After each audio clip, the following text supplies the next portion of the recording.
हाँ जी। में जो अभी ध्यान में आ रहा है कि संस्कृत हम्म, पढ़नी है तो आपको निघंटु, व्याकरण उस हम्म, ढंग से समझनी हम्म, चाहिए। ये काम हम्म। तो अच्छा, ये काम जो गुरुकुल कर रहे हैं वो जनरली आर्य समाज के प्रभाव में आ जाते हैं, वो आर्य समाज हाँ, वाले ही हैं।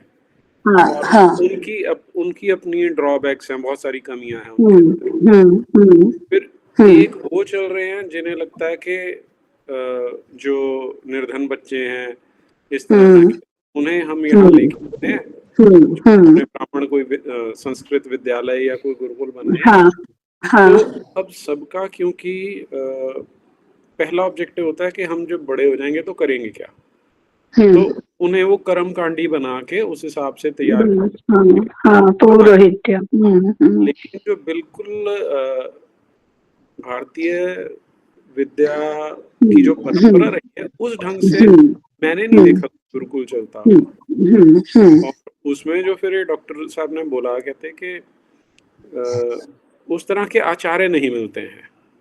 सही बात है। हाँ। तो अब ये फिर वो जैसे बोलते हैं ना, चिकन एंड हैन वाली प्रॉब्लम के, आचार्य होंगे तब गुरुकुल हाँ, बनेंगे, गुरुकुल होंगे तब हम्म, आचार्य। हाँ, हाँ। मुझे लगता है कि वैसे आचार्य यदि पहले होंगे हम्म, तो तभी इस तरह हम्म, का सिस्टम बन सकता है। बिल्कुल, हाँ, सही बात है, बिल्कुल। इसलिए पुनरुत्थान विद्यापीठ गुरुकुल नहीं शुरू कर रहा है, हम्म, गुरुकुल शुरू कर सकेंगे ऐसे आचार्यों का ही निर्माण कर रहा है। हम्म, पहले गुरु तो चाहिए, फिर गुरुकुल होगा ना। नहीं हम्म, तो गुरुकुल, ये सारे गुरुकुल नहीं है। हम्म, ये सारे हम तो उनको नाम देते हैं, एक या तो ट्रस्टी कुल होते हैं, हम्म, या तो मठपति कुल होते हैं, हम्म, या या सरकारी कुल होते हैं। हम्म, ऐसे ही जो स्वयं गुरु नहीं है, हम्म, स्वयं आचार्य नहीं है, ऐसे लोग गुरुकुल शुरू करते हैं। और हम्म, पहला मेजर ड्रॉबैक ये है कि गुरु को हायर करते हैं। हम्म, नहीं होता है। फिर चाहे वो हम्म, चाहे वो शंकराचार्य जी हो, चाहे आर्य समाज के कोई स्वामी जी हो, चाहे वेद, अभी तो हम्म, वेद विद्यापीठ भी शुरू हुआ है, उसके सेक्रेटरी ही, उसके तो संचालक होते हैं, तो सरकार ही होता है। तो ये इसलिए हम्म, गुरुकुल तो कहीं नहीं है। ये बात आपकी बिल्कुल, हाँ, बिल्कुल सही है। हम्म, ये बात मैंने अग्रीड, ये तो इनको तो छोड़ ही देना चाहिए। हम्म, दूसरा क्या होता है कि एक जैसा आपने बताया ना कि आर्य समाज और ये, तो सांप्रदायिकता इसमें बहुत आ जाती है फिर। हम्म, वो धर्म की बात नहीं करते, संप्रदाय की बात करते हैं।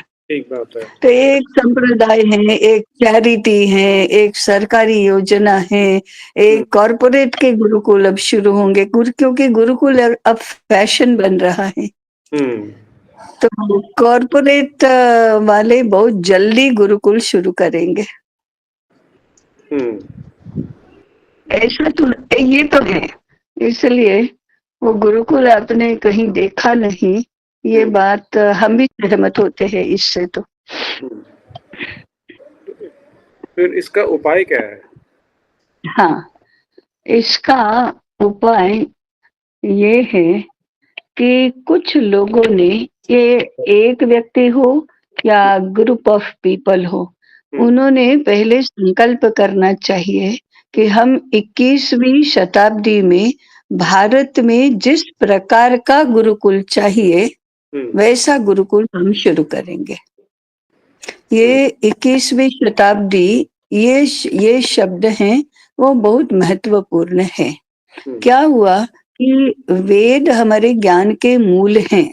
हम्म, अब वेदों से वेद, वेदांग, उपवेद, उपनिषद, ब्राह्मण, आरण्यक, स्मृति ग्रंथ, दर्शन के ग्रंथ, सूत्र ग्रंथ, काव्य ग्रंथ, साहित्य ग्रंथ, इतनी लंबी परंपरा है। उपवेद और वेद और उपवेद मिलाकर दुनिया भर की जितनी भी फैकल्टीज हम कल्पना कर सकते हैं, उतना सारा उसमें आ जाता है। फिर ऑल इंजीनियरिंग, ऑल कॉमर्स, और समाजशास्त्र, सभी विद्याएं, स्थापत्य, शिल्प, ये सब उसमें आ जाता है। तो हमारे पास जीवन के सभी आयामों में उपयोगी ऐसे शास्त्र तो हैं, उसकी परंपरा चली। तो हर युग माने हर पीढ़ी में, हर 2-4 पीढ़ियों में, हर 100 वर्ष में तो अधिकतम उसका देश काल परिस्थिति के अनुसार पुनः प्रस्तुतिकरण होता रहा। जैसे अर्थशास्त्र है, राजनीति शास्त्र है, स्थापत्य शास्त्र है, मेडिकल साइंस है या इंजीनियरिंग है, ये सारी बातें हैं, वो उसमें कोई एक ग्रंथ नहीं है। Over the period, over the hundreds of years वो नए नए बनते गए। हाँ, पूर्व का संधान भी लेते गए और आज आवश्यक है ऐसे परिवर्तन भी करते गए। तो पुराना जो शाश्वत आवाज था, कटने लग गई ताई, आपकी वो आवाज कट रही है। रखा। तो ये परंपरा जैसे जैसे आवश्यकता हुई तो पुरानी पीढ़ी से पुराने काबिल लेते गए और देश काल परिस्थिति के अनुसार परिवर्तन भी करते गए। तो परंपरा जीवंत रही, जिंदा रही, रेलेवेंट रही। This relevance is the most appropriate and most important term. ये वो रेलेवेंस तो होना ही चाहिए, नहीं तो कैसे चलेगा। अब हुआ ये कि 2500 वर्ष से ये परंपरा खंडित हो गई। कोई शास्त्र ग्रंथ इस प्रकार से देश काल परिस्थिति के अनुकूल नहीं लिखा गया। फिर तो विदेशी आक्रमण और मुगल, उसके पहले शहद, ब्रिटिश और सब टॉपसी टर्वी हो गया।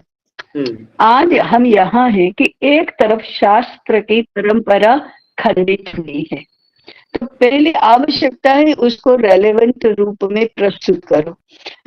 अब ये रिसर्च का बहुत बड़ा एरिया है, इसके लिए रिसर्च चाहिए। रिसर्च को भी तो कोई गोल चाहिए, कोई संदर्भ चाहिए, तो इसके लिए रिसर्च चाहिए।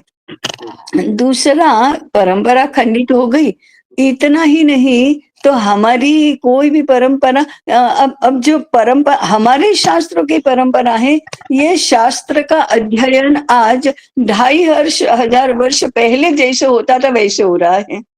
फिर वो संस्कृत यूनिवर्सिटीज हो, राष्ट्रीय संस्कृत संस्थान हो, वेद पाठशाला हो और कोई वैदिक रिसर्च सेंटर्स हो, जहां भी वो अंत में जो शास्त्र था उसका एक शब्द भी परिवर्तित करना नहीं चाहते, उसको एक भी नया संदर्भ देना उनसे सहा ही नहीं जाता है। नहीं, उसमें तो बदल नहीं होता, इसलिए वे सेवा नहीं करते हैं, कुसेवा करते हैं, रेलेवेंट नहीं बनाते, प्रतिष्ठा नहीं होने देते। एक आज की जो समस्या है, आतंकवाद है, प्रदूषण है, शत्रुबोध है, हम स्वबोध का विस्मरण है, इससे तो वे डील ही नहीं करते। क्योंकि जहां परंपरा खंडित हुई वहां तो ऐसी समस्या नहीं थी, कोई दूसरी समस्या थी। राक्षसों के यज्ञ भंग के आक्रमण को आज के संदर्भ में वे देख ही नहीं सकते हैं, तो दे डू नॉट अलाउ। वो संस्कृत का क्षेत्र तो बहुत बड़ा अभी हो रहा है, परंतु उसका तो सरकारीकरण हो रहा है और मैकॉलेकरण ही हो रहा है, संस्कृत भाषा ही है केवल। और जो शास्त्र पढ़ाते हैं वो रेलेवेंट नहीं होना चाहते हैं, इसलिए वहां से भी कोई आशा नहीं है।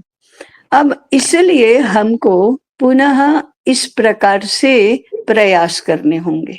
ये प्रयास ऐसे हैं कि हम 21वीं शताब्दी में गुरुकुल, इस गुरुकुल की संकल्पना को रिसर्च से प्रारंभ करना होगा। हमारा गुरुकुल माने 7-8 वर्ष के बच्चे जाने लगे और फिर वो संस्कृत पढ़ने लगे, वेद पढ़ने लगे, योग पढ़ने लगे, वेदांग पढ़ने लगे, अंत तो गत्वा 12-15 वर्ष के होने तक वो गुरुकुल, और बाद में यही कॉर्पोरेट, वही कॉलेज, वही इंजीनियरिंग, वही मेडिकल। इससे तो कुछ नहीं होता, न वो कहीं पहुंचते ही नहीं। इसलिए हमारी योजना ऐसी होनी चाहिए कि रिसर्च से प्रारंभ करो। हमारी आज के समय में आवश्यक ऐसी प्रस्तुति करो, वो भी उसको हमको व्यवहार्य बनाना है, इस दृष्टि से प्रारंभ करो। हमको पूरा ऊपर 25 वर्ष की आयु से लेकर 5 वर्ष की, 3 वर्ष की, 2 वर्ष की, जन्म पूर्व की, यहाँ तक की एक विकास, व्यक्तित्व विकास और राष्ट्र निर्माण के लिए व्यक्तित्व विकास, ऐसा संदर्भ लेकर हमें शिक्षा की योजना करनी चाहिए। इसमें संस्कृत को क्रूशियल नहीं मानना चाहिए। मुझे भी संस्कृत नहीं आती। अनेक लोगों को, श्री अरविंद अंग्रेजी में लिखते थे, स्वामी विवेकानंद अंग्रेजी बोलते थे, बांग्ला में सोचते थे और लिखते थे। तो ऐसे अनेक लोग हैं जिनको भारतीय जीवन विचार का पता होना चाहिए, वो संस्कृत में है। उतनी ही संस्कृत अभी आई तो ठीक है, क्योंकि नहीं तो वेद पढ़ने जाएंगे, उसके लिए वेदांग पढ़ेंगे, उसके तो 2-3 जन्मों तक तो हम इसके लायक नहीं रहेंगे, बनेंगे ही नहीं। तो जितना है उससे शुरू करो, लेकिन जीवन दृष्टि क्या है उसके आधार पर शास्त्रों की पुनः प्रस्तुति करके एक मॉडल निर्माण करके कि हमारा शिक्षा का प्रतिमान क्या है, उसको निर्माण करके उसको प्रारंभ से माने हायर एजुकेशन से लेकर प्राइमरी एजुकेशन, हम तो टर्मिनोलॉजी आज की आधुनिक अपना रहे हैं, वो ऐसी नहीं होती है terminology. Higher education, secondary, primary, ये हमारे शब्द नहीं है, परंतु युवा अवस्था की, किशोर अवस्था की, बाल अवस्था की, शिशु अवस्था की, गर्भावस्था की शिक्षा का स्वरूप क्या है, जिसमें व्यक्तित्व का सर्वांगीण विकास हो। ये एक मुद्दा। मैं बहुत संक्षेप में दूसरे 2 मुद्दे बताकर फिर आपके पास दे दूंगी। ये कि एक आजकल बोला जाता है व्यक्तित्व विकास। अरे व्यक्ति के अपनी क्षमताओं का विकास इन आइसोलेशन कोई उपयोग का नहीं है। उसको कुटुंब के संदर्भ में, समाज के संदर्भ में, राष्ट्र के संदर्भ में, विश्व के संदर्भ में, यूनिवर्स के संदर्भ में अपने विकसित सामर्थ्य का विनियोग करना है। ये दृष्टि तो देनी ही पड़ेगी। इसलिए अगर हम एक शब्द में कहें तो राष्ट्र निर्माण के लिए व्यक्तित्व विकास, ऐसा केंद्रवर्ती सूत्र बनाकर शिक्षा का प्रतिमान विकसित करना, ये दूसरी बात है। और तीसरी बात है, अगर उपाय करना है तो 140 करोड़ जनसंख्या के लिए शिक्षा की व्यवस्था कैसे होगी, क्या होगी, क्या क्या अनडू करना पड़ेगा, क्या क्या नया करना पड़ेगा, क्या क्या रीसेट करना पड़ेगा, ऐसा व्यापक व्यवहार्य विचार तो लेना पड़ेगा। क्योंकि अब हम तो संघ की ही बात करें तो सारे शैक्षिक संगठन 70 वर्ष से काम कर रहे हैं, कुछ नहीं किया है, कर ही नहीं पाए हैं। हम तो कर नहीं पाए हैं ऐसा भी नहीं कहते, कुछ नहीं किया है। जो अपेक्षा उनसे होनी चाहिए वो वे नहीं किया है उन्होंने। अब तो कर ही नहीं पाएंगे, they have become irrelevant in that way. तो फिर तो करना तो यही होगा कि दूर की देखकर, देश और काल दोनों में दूर तक की सोचकर, थिंक ग्लोबली, एक्ट लोकली, ऐसे छोटी सी शुरुआत भी करनी होगी, ऐसा हम सोचते हैं। हमारा चिंतन ऐसा है और पुनरुत्थान विद्यापीठ इस चिंतन को लेकर काम कर रहा है। चलाए, एक ही चलाएगा ना, परंतु वो छोटे बच्चों का 5-7 वर्ष के लिए गुरुकुल में पढ़ेंगे और अभिभावक भेजते हैं ना, वो यही कि वेद सीख ले, 4 श्लोक कंठस्थ कर ले, विनय सीखे, संस्कार सीखे, यज्ञ करे, ज्योतिष सीखे, ऐसा ऐसा कुछ सीखे। बाकी अर्थार्जन के लिए ये तो बेचारे बन जाते हैं, या तो पौरोहित्य करो, या हाई स्कूल में संस्कृत के शिक्षक बनो, या संस्कृत यूनिवर्सिटी में कोई एक शास्त्र पढ़ाओ, प्रोफेसर भी बनेंगे, वाइस चांसलर भी बनेंगे, इसको ये लोग करियर कहेंगे। लेकिन उससे तो कोई शिक्षा का या ज्ञान क्षेत्र का भला होने वाला नहीं है। ये वेद पाठ है। वेद पाठ भी बहुत शुद्ध पद्धति से बहुत कम जगह पर होता है।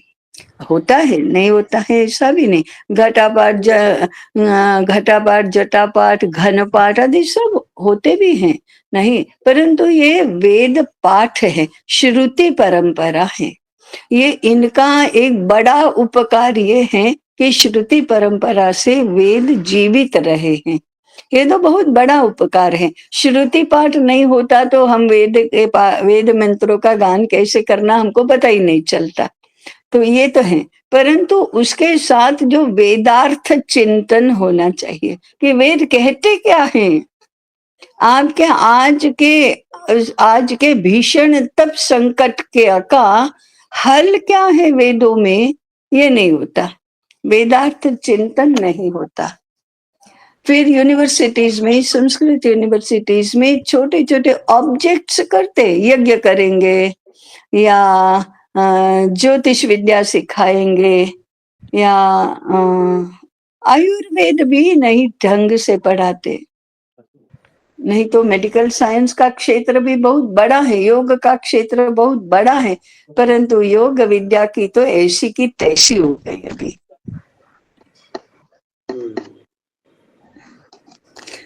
तो वेद पाठ के साथ वेदार्थ चिंतन चाहिए, और वह भी आज का जीवित आज के जगत में रेलेवेंट ऐसा चिंतन चाहिए। ये जब आप कह रहे हो आज के जगत में रेलेवेंट, इसका क्या मतलब है? हाँ, माने अब देखो, पर्यावरण प्रदूषण का बहुत ग्लोबल संकट है कि मैं तो बहुत सीधा साधा उदाहरण देती हूँ। वेदों में वरुण देवता, अग्नि देवता, पृथ्वी देवता, वायु देवता, आकाश पिता, यही तो कहा गया है। अब प्रदूषण के ऑब्जेक्ट तो यही है। और फिर इनको देवता कहा, इसका मतलब है कि इनको आदर देना, प्रेम देना, सत्कार देना, इनके लिए यज्ञ करना, यज्ञ करके उनको प्रसन्न रखना, तो बदले में वे भी हमको प्रसन्न रखेंगे। एक तो ये हुआ कि ये भावात्मक हुआ कि हम स्तुति करेंगे तो प्रदूषण करेंगे ही नहीं। ये तो एक बात हुई कि मूल से प्रदूषण नहीं होगा और समृद्धि बढ़ेगी, स्वास्थ्य भी बढ़ेगा, क्योंकि हम उनकी स्तुति करते हैं। स्तुति के बहुत व्यावहारिक अर्थ हैं। तुम हमें आरोग्य दो, तुम हमें बल दो, तुम हमें समृद्धि दो। तो फिर इसके मार्ग क्या है? इसके लिए यज्ञ करो। यज्ञ से क्या क्या होता है वो तो अभी हमने पढ़ा कि नहीं राजेंद्र जी? यज्ञ क्या अद्भुत चीज है। तो यज्ञ के सारे हमारे व्यावहारिक संदर्भ बताना, स्वास्थ्य कैसे बढ़ता है, सद्गुण कैसे बढ़ते हैं, समृद्धि कैसे बढ़ती है, पर्यावरण कैसे शुद्ध रहता है, और चारों ओर हम 5 बातों की बात करते हैं हमेशा, सुख, समृद्धि, शांति, ज्ञान और संस्कार या संस्कृति। ये पांचों एक साथ होनी चाहिए। तो ये समझाना कि ये क्या है, घी जला देते हैं और किसी को खाने नहीं देते, यहाँ से लेकर यज्ञ करने से अपना ग्लोबल ये जो संकट है वो दूर होगा। और उसके साथ यदि अंतःकरण भी जुड़ा तो मन बुद्धि इसके साथ जुड़े तो स्वार्थ और लोभ कम होंगे जो पर्यावरण का संकट मूल से उत्पन्न करते हैं। अब हिंसा कम होगी तो आतंकवाद का किस प्रकार से निपटारा होगा, इसके लिए वेद क्या कहते हैं ये बताना। शत्रु को कैसे परास्त करना ये बताना। शत्रु कौन है कैसे पहचानना ये बताएंगे। तो आज की समस्याएं, आज के प्रश्न पूछिए ना वेद को कि कैसे इसका निपटारा कैसे होगा। दारिद्र्य है कैसे दूर होगा, विद्वेष है कैसे दूर, निर्बुद्धपना जो आज की समस्या होने लगी है, मन तक तो अभी तक था, अब बुद्धि, निर्बुद्ध होना, ऑटिज्म होना, इंद्रियों की शक्ति समाप्त होना। अब इंद्रियों की शक्ति से तो शुरुआत होती है। तो सारे सृष्टि के देवी देवता हमारी इंद्रियों को सामर्थ्यवान बनाते हैं। कैसे, ये प्रक्रिया देखना। इस दृष्टि से वेद और वैदिक साहित्य का अध्ययन करना, ये प्रक्रिया कैसे होती है, इस प्रक्रिया को जानने को ही तो विज्ञान कहा है। तो ज्ञान और विज्ञान एक साथ वेदों में कैसे हैं, इसको यदि हम बताएंगे। अभी विज्ञान नहीं बताते, हम केवल अध्यात्म अध्यात्म करते हैं। तो क्या है अध्यात्म, क्या है, उसको भी संप्रदाय में डाल देते हैं।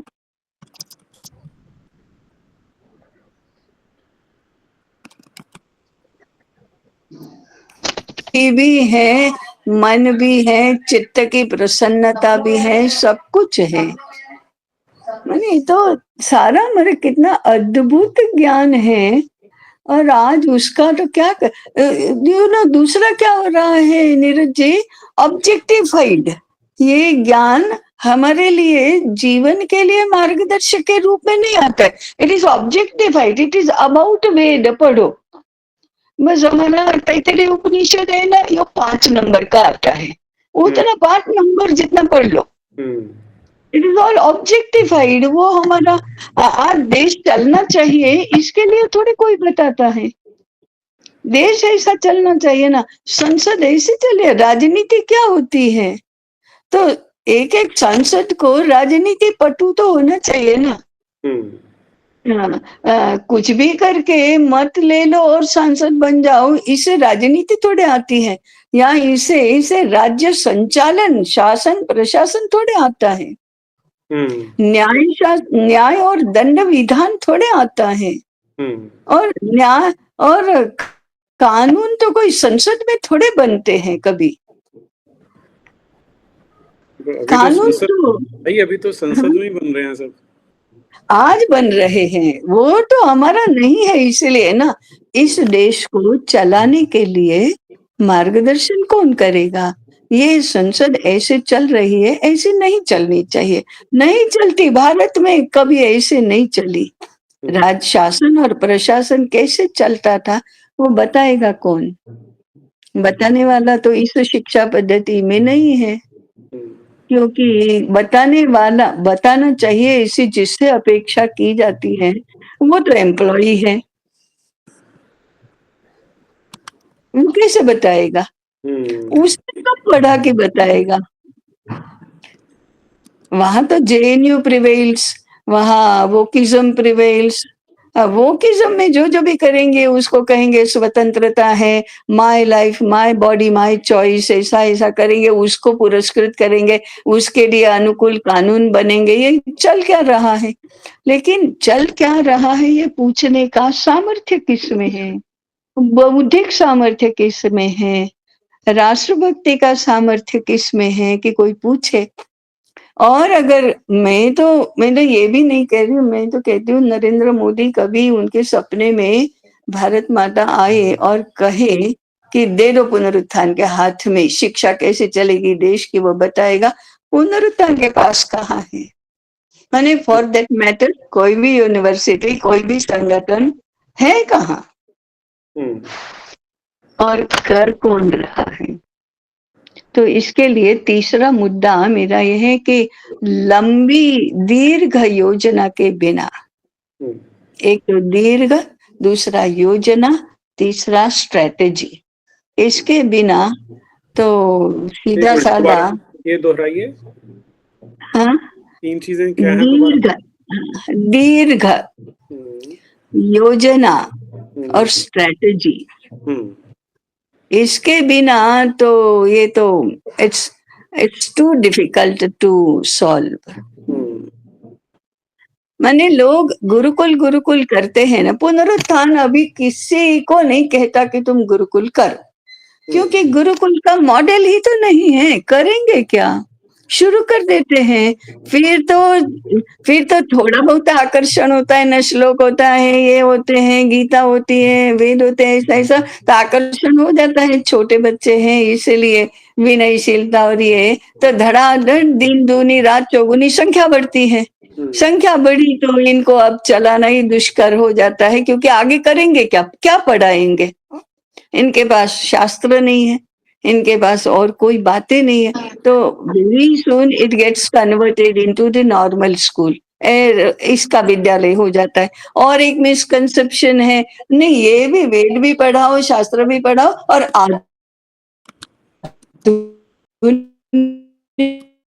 नहीं, वेद भी पढ़ाएंगे, गीता भी पढ़ाएंगे और उपनिषद भी पढ़ाएंगे, संस्कृत भी पढ़ाएंगे और फिर आधुनिक शिक्षा भी देंगे। हुँ, माने उनको इंजीनियरिंग में जाना है तो भी वो जा सके, मेडिकल में जाना है तो भी जा सके, इसलिए इंग्लिश भी पढ़ाओ, इंग्लिश मीडियम भी करो और फिर मान्यता तो लेनी ही पड़ेगी। मैंने चिंतन ही नहीं किया है कि Gurukul, what do they mean by Gurukul, वो करना क्या चाहते हैं? नहीं मालूम। इतनी लेज़ी कल्पनाएँ रहती हैं और हुँ, ये अभिभावक भी क्या मज़ेदार होते हैं। 10-12 वर्ष के होते हैं बच्चे, तब तक तो ये अफ़ोर्ड कर लेते हैं कि हाँ, संस्कार सीखेगा, वेद सीखेगा, गीता सीखेगा, ये सब। ये भी उनको तो प्रदर्शन करने के विषय हैं और बाद में एनआईओएस की परीक्षा देंगे, बाद में इसी कॉलेज में जाएँगे, यही इकोनॉमिक्स पढ़ेंगे या यही इंजीनियरिंग पढ़ेंगे और जाएँगे इसमें। और फिर कहेंगे हम तो गुरुकुल में पढ़े हैं।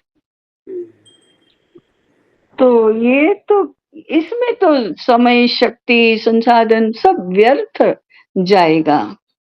किस लिए ये सब कर रहे हैं? हम इनको जिंदा भी नहीं रख रहे हैं, शास्त्रों को। हुँ,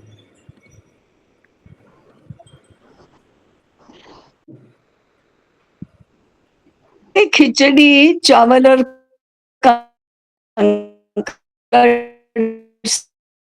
ये अभी कहा कि खिचड़ी चावल और कंकड़ से नहीं बनती, चावल और दाल से बनती है। हुँ, हुँ,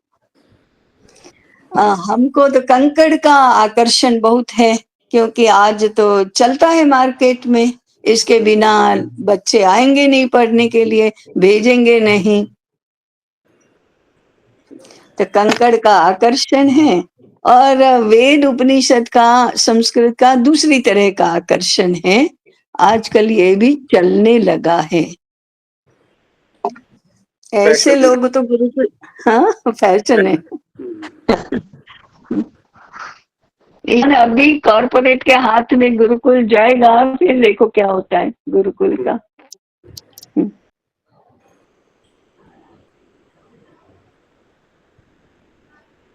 नरेंद्र भाई का मानस संतान ऐसा एक यूनिवर्सिटी चल रही है, तो उसमें सारे सारे हमारे प्राचीन ज्ञान विज्ञान और क्या क्या वहाँ के लोग शब्दों का प्रयोग करते हैं और दिखता क्या है सामने और कैसा हो रहा है। ये तो ये कॉरपोरेट क्षेत्र ऐसे ही करेगा। हुँ। वो तो जो भाषा सीखी है उसी में ही करेंगे वो। उसी में करेंगे, उसी में। हम्म। कल ही हमारे एक यूनिवर्सिटी के एमएड करने वाले आईकेएस के छात्र आए थे। उनके गाइड ने भेज दिया था यहाँ, क्योंकि उनको मालूम नहीं कि आईकेएस आईकेएस क्या होता है। तो उनको करना क्या है? आप जो भी शब्द बोल रहे हैं, अंग्रेजी में क्या बोलेंगे इसको बताओ? हुँ, अंग्रेजी में क्या बोलेंगे? ऐसे बताओ। हमने कहा हमको नहीं आती ना अंग्रेजी बिल्कुल ही, हुँ, और अंग्रेजी में आपको करना है तो जाओ। हम आप गलत जगह पर आ गए।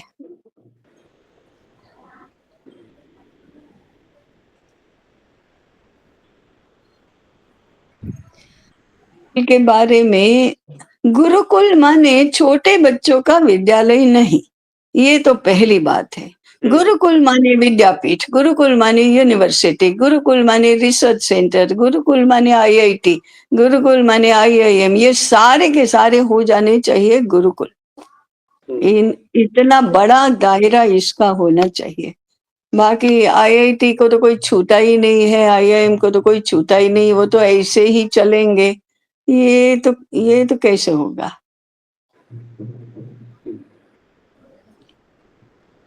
और उनके माध्यम से यूरोप और अमेरिका ही हमारी गर्दन भी हाथ में रखेंगे और चोटी भी हाथ में रखेंगे, ये तो कैसे होगा?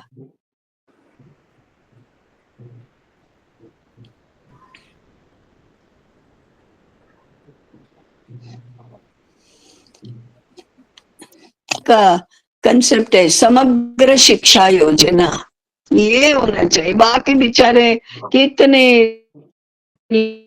लोग प्रयास करते हैं, हम तो संगठन को गाली देते हैं, परंतु कुछ व्यक्तिगत रूप से कुछ संस्थाएं बहुत अच्छा भी कर रही हैं, अच्छी नीयत से, अच्छे प्रयास से, जानकर समझकर भी कर रही हैं। लेकिन उनका जू भी नहीं रेंगती ना, ये तो करोड़ों की संख्या में जाता है और ये 2-4 की संख्या में होते हैं।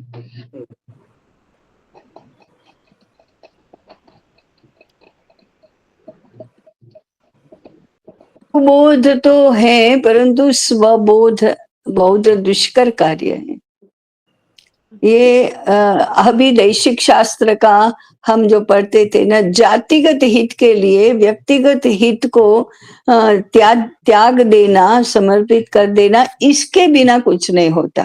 तो अभी हिंदू कभी भी व्यक्तिगत हित को जातिगत हित के लिए छोड़ना नहीं चाहता है। ठीक बात है। मैं क्यों न तरक्की करूं, मैं क्यों न जाऊं यूएस, यहाँ कहाँ रिसर्च का स्कोप है, मैं क्यों 2 बच्चे करूं, हमको तो एक भी नहीं चाहिए। आजकल आधुनिक बनो, क्यों नहीं, स्वतंत्रता तो ऐसी होगी, मन में आए ऐसा क्यों ना करूं। वो हमारा हिंदू का सबसे बड़ा दुश्मन वोकिज्म है, अंदर तक पहुंच गया,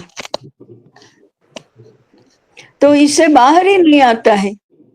आप कहो कि नहीं नहीं कम से कम 3 बच्चे होने चाहिए, तो हंस देता है, विरोध भी नहीं करता, तर्क भी नहीं करता, हंस देता है। ताई चाय पियेंगे, बच्चों वाली बात, आइसक्रीम खाइए, वो झगड़ा भी नहीं करता, झगड़ा भी नहीं करता,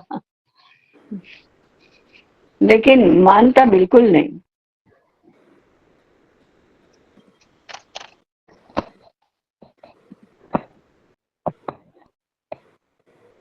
तो अभी तो अविवाहित रहने की समस्या बहुत बढ़ गई। अंकित शाह ने कहा था ना, तो हमने तो देखा था हमारे आसपास के लोगों में से 10 लोग ऐसे निकले कि जो 40 साल के आसपास के हैं, विवाह नहीं हुआ है, हो नहीं रहा है। अंकित शाह खुद भी अविवाहित हैं। कौन अवगत है? अंकित शाह। अच्छा अच्छा।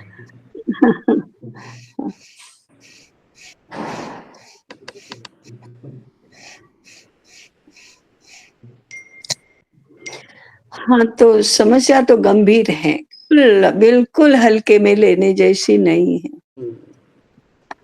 जाती, हाँ, सोच भी नहीं रहा, बिल्कुल कान पर ही नहीं पड़ने देता।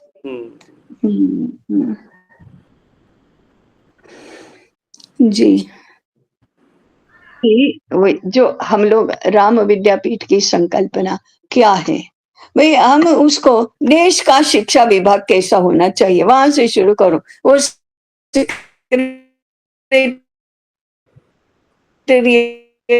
में से निकालो। हमने वो राम विद्यापीठ कहो, पुनरुत्थान विद्यापीठ कहो, ऋषि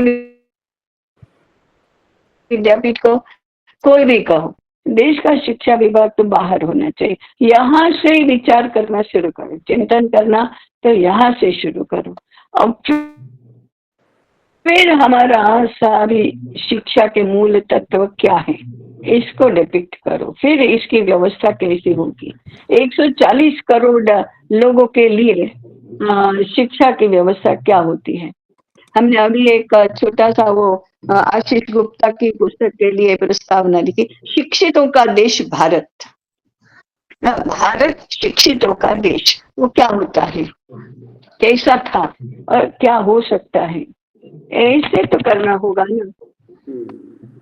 देश देश शिक्षितों का हम लोग इंडिविजुअल्स के रूप में सोचते हैं। हम लोग अपने आप के बारे में इंडिविजुअल्स के नाते नहीं सोच सकते, राष्ट्र के एक अंग है उस रूप में ही लिखना चाहिए ना।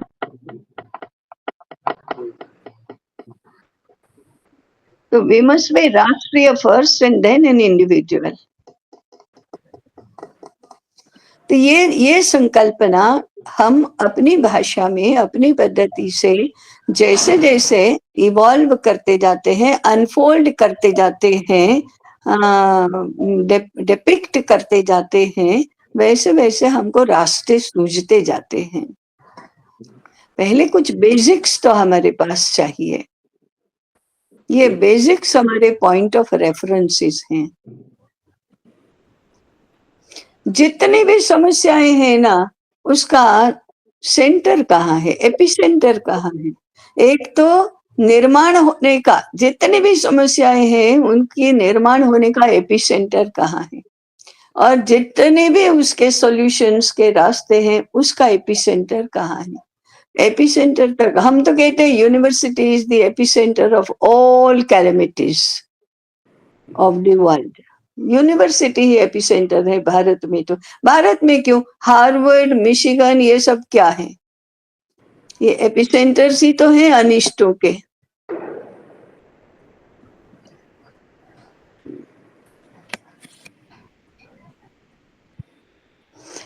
तो फिर एपिसेंटर्स पॉजिटिवली देखें तो भी यूनिवर्सिटी ही है।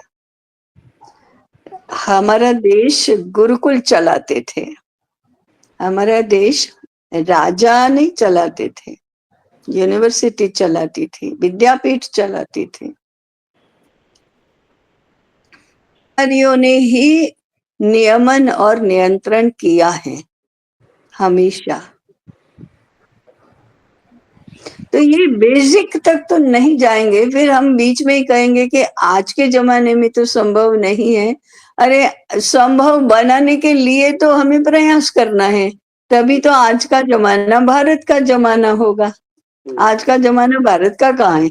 धर्मपाल जी ने लिखा है ना, ये 21वीं शताब्दी है किसकी, हमारी तो नहीं है। ये हमारे देश में हमारी नहीं है 21वीं शताब्दी, वो तो अभी भी ब्रिटिशों की है।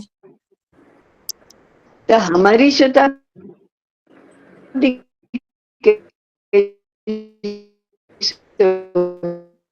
होगी।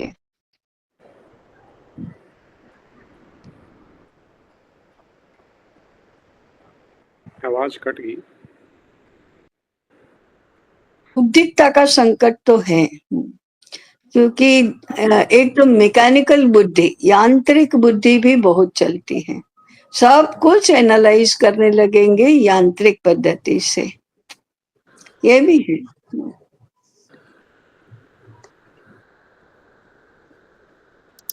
रास्ता ही निम्नता की ओर जाने का है। इसलिए वो तो शिक्षा शास्त्र का, भारतीय शिक्षा शास्त्र का सिद्धांत ही है, the best in every faculty should go in teaching. तभी तो उसकी गुणवत्ता, एक्सेलेंस बनी रहेगी, नहीं तो पीढ़ी दर पीढ़ी वो नीचे आती जाएगी। वो तो बिल्कुल सीधी बात है। जो शिक्षक नहीं बन सकता वो ही और कुछ बने। जो शिक्षक बन सकता है वो को अच्छी तरह से निरूपित करने के लिए, विश्लेषण करने के लिए, उसका मूल जानने के लिए, कारण समझने के लिए, परिणाम क्या हो रहे हैं ये बताने में उनके 80% कभी-कभी 90% शक्ति खर्च हो जाती है। फिर समाधान के लिए बचती ही नहीं है शक्ति। तो समाधान नहीं बताते। जी, जी। ध्यान में ज़्यादा जाना चाहिए। 10-20% समस्या में हम शक्ति लगाएँ और 80% समाधान में लगाएँ, तो कुछ परिणाम मिलेगा। नहीं तो परिणाम तो नहीं मिलेगा और समस्या अधिक से अधिक विकट होती जाएगी। राइट। ऐसा है। ये इनको कन्वे करना चाहिए। आप समाधान की बात करो ना। जब भी कोई भाषण की शुरुआत करते हैं तो 10%, 20% आपने समस्या बता दी। अब ठीक है, वो तो है। अब बताओ समाधान क्या है? हमको क्या करना चाहिए? क्या नहीं करना चाहिए और क्या नहीं हो रहा है, ये तो हम बहुत बताते हैं। क्योंकि वो हम भुगत भी रहे हैं, देख रहे हैं, चारों ओर सारा उसका अनिष्ट परिणाम दिखाई दे रहा है, तो ये तो सरल है और लोग सहमत हो जाते हैं कि हाँ, हाँ, हाँ, ऐसा ही है, बहुत खराब परिस्थिति है, हो जाते हैं। पर अब इसमें से बाहर कैसे निकलना? तो बस अंत कैसे हाँ, बहुत कुछ करना चाहिए, हमने सीरियसली इसका विचार करके कुछ हल निकालना चाहिए। बस इति सिद्धम, भाषण समाप्त।